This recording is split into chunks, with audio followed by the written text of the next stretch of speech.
नमस्कार दोस्तों, टेक्निकल सुविधा में आपका स्वागत है। दोस्तों, आज हम रेफ्रिजरेटर के कंप्रेसर का ऑयल किस तरह से चेंज करते हैं उसके बारे में पूरी तरह से जानकारी ले लेंगे। उसके पहले कुछ बातें जानना बहुत ज़रूरी है कि जब भी किसी रेफ्रिजरेटर में फ्रीजर बॉक्स के अंदर अगर होल्ड हो जाता है या लीकेज हो जाता है और उसके बावजूद भी कस्टमर कुछ घंटों तक वो फ्रिज को चलाता है, तो क्या होता है कि फ्रीजर बॉक्स में जो पानी होता है वो पानी सिस्टम के अंदर चला जाता है और वो पानी जो है वो कंप्रेसर के ऑयल में मिक्स हो जाता है। तो हम क्या करते हैं, जब भी ऐसी सिचुएशन आती है जहाँ फ्रीजर बॉक्स बदलना है, वहाँ नया फ्रीजर बॉक्स डालते हैं, कंडेंसर भी साथ ही साथ कंडेंसर भी चेंज कर देते हैं और उसके बाद ठीक तरह से फ्लशिंग करके वैक्यूम करके गैस रिचार्ज करते हैं और फ्रिज को चलाते हैं। तो कुछ देर के लिए तो फ्रिज चल जाता है, लेकिन थोड़ी देर के बाद वापस चोकिंग प्रॉब्लम आ जाती है। तो हम सोचते हैं कि अरे इतना सारा करने के बाद भी ये हमारा सिस्टम चोकअप क्यों हो गया। तो हम इस बात की ओर ध्यान नहीं देते हैं कि हमने सब कुछ तो ठीक तरह से किया है, लेकिन हमने कंप्रेसर की ओर ध्यान नहीं दिया। क्या होता है, जब भी फ्रीजर बॉक्स की होल में पानी चला जाता है तो वो पानी कंप्रेसर के ऑयल में मिक्स हो जाता है और जब भी आप सब कुछ काम ठीक तरह से करके फ्रिज को चलाते हैं तो फ्रिज तो चल जाता है, लेकिन थोड़ी देर बाद क्या होता है, पानी जो है ऑयल के अंदर मिक्स हुआ वो फिर वापस सिस्टम में चला जाता है और वो सिस्टम को चोकअप कर देता है। इसलिए ये बहुत ज़रूरी है कि जब भी आपको फ्रीजर बॉक्स या कंडेंसर चेंज करना है तो उससे पहले एक बार कंप्रेसर को भी चेक कर लेना चाहिए कि उसमें ऑयल की मात्रा जो है वो कम हो गई है तो उसको टॉप अप करना चाहिए। ऑयल अगर गंदा हो गया है तो उसको पूरी तरह से बदलना चाहिए, या फिर ऑयल में पानी मिक्स हो गया है तो पूरी तरह से उस ऑयल को और पानी को बाहर निकाल के नया फ्रेश ऑयल रिचार्ज करना है। और ये करने के बाद अगर आप बाकी का काम ठीक तरह से करोगे तभी आपका सिस्टम पूरी तरह से काम करने लगेगा और आपका फ्रिज जो है वो पूरी तरह से वर्क करने लगेगा। इसलिए ये बहुत ज़रूरी है कि ऐसी सिचुएशन में कंप्रेसर का जो ऑयल है वो ऑयल बदली करना चाहिए। तो आज हम इसके बारे में पूरी डिटेल जानकारी ले लेते हैं कि किस तरह से प्रॉपर वे से हम कंप्रेसर का ऑयल चेंज करते हैं। तो चलिए शुरू करते हैं। तो सबसे पहले जान लेते हैं कि इस कंप्रेसर में सक्शन पाइप कौन सा है, रिचार्ज पाइप कौन सा है और डिस्चार्ज लाइन कौन सा है। तो ये जो है ये मोटा वाला सक्शन पाइप है और ये भी सक्शन पाइप ही कह सकते हैं, लेकिन ये हम चार्जिंग के लिए यूज़ कर सकते हैं। और ये जो है ये थोड़ा पतला होता है सक्शन पाइप के मुकाबले, ये डिस्चार्ज पाइप है। तो ये चार्जिंग लाइन हो गया, उसके बाद ये सक्शन पाइप हो गया। तो हम क्या करेंगे, जब भी हमको पुराना ऑयल निकालना है तो ये सक्शन पाइप से ही निकालेंगे और फ्रेश ऑयल जब हम अंदर रिचार्ज करेंगे तो इसी सक्शन पाइप की मदद से ही अंदर हमको फ्रेश ऑयल डालना है। ऑयल निकालते समय या डालते समय कभी भी डिस्चार्ज लाइन का इस्तेमाल नहीं करना है, इससे आपका कंप्रेसर ख़राब हो सकता है। इसलिए जब भी आप ऑयल रिचार्ज करना है तो सक्शन पाइप का ही इस्तेमाल करना चाहिए। तो पहले हम सक्शन पाइप से पुराना जो ऑयल है वो ऑयल को निकाल लेते हैं। आप देख रहे हो ये जो पुराना ऑयल बाहर आ रहा है उसका जो कलर है वो थोड़ा गाढ़ा हो चुका है। जो फ्रेश ऑयल होता है वो पानी की तरह साफ़ होता है और ये तो पूरा गंदा दिख रहा है और इसकी क्वांटिटी भी थोड़ी कम हो चुकी है। तो इस ऑयल को बदलना ज़रूरी है और साथ ही साथ इसमें थोड़ा सा पानी भी मिक्स हो चुका है। तो हमने इस ऑयल को पूरी तरह से निकाल लिया है।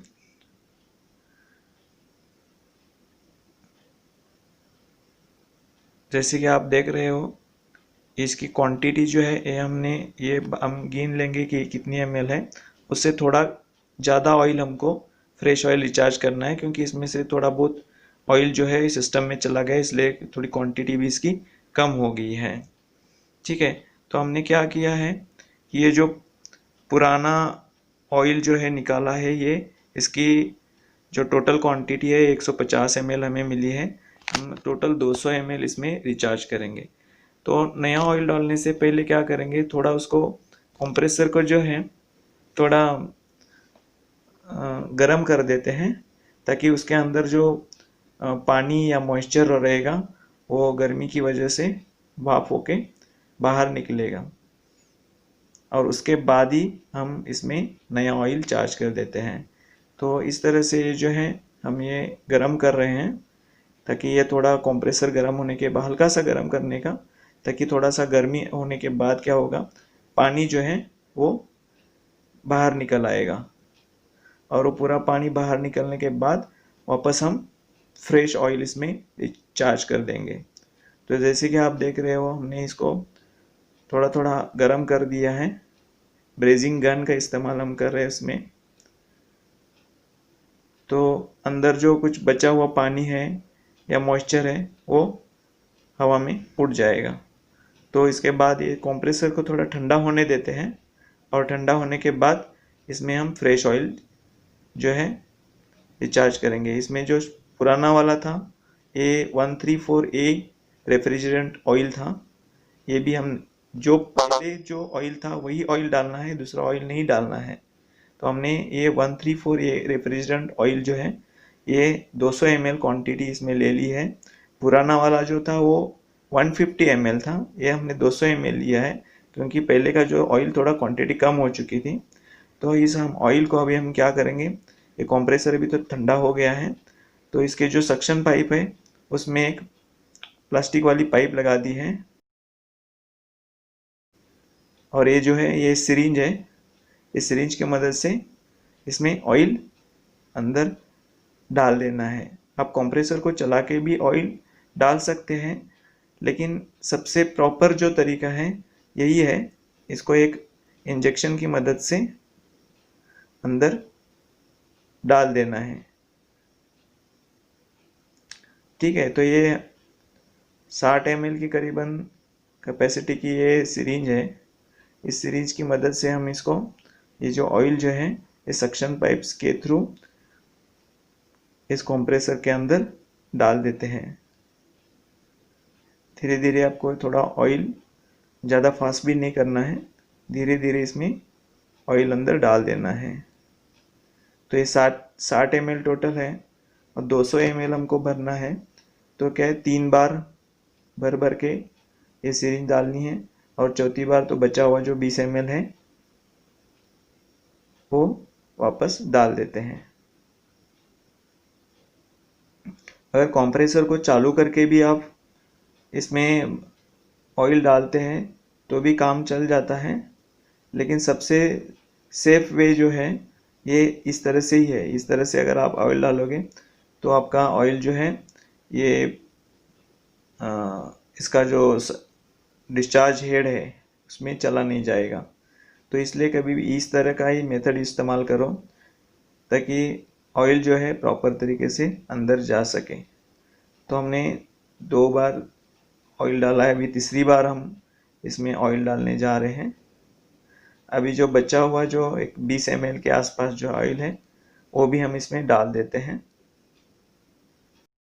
ये जो पर्टिकुलर कंप्रेसर है ये केल्विनेटर का 150 लीटर के फ्रिज का कंप्रेसर है। तो इसमें हम 200 ml ऑयल जो है ये रिचार्ज करने जा रहे हैं। हर एक कंप्रेसर के ऑयल की क्वांटिटी जो है वो डिपेंड करता है कि वो कौन सी कितने कैपेसिटी का है।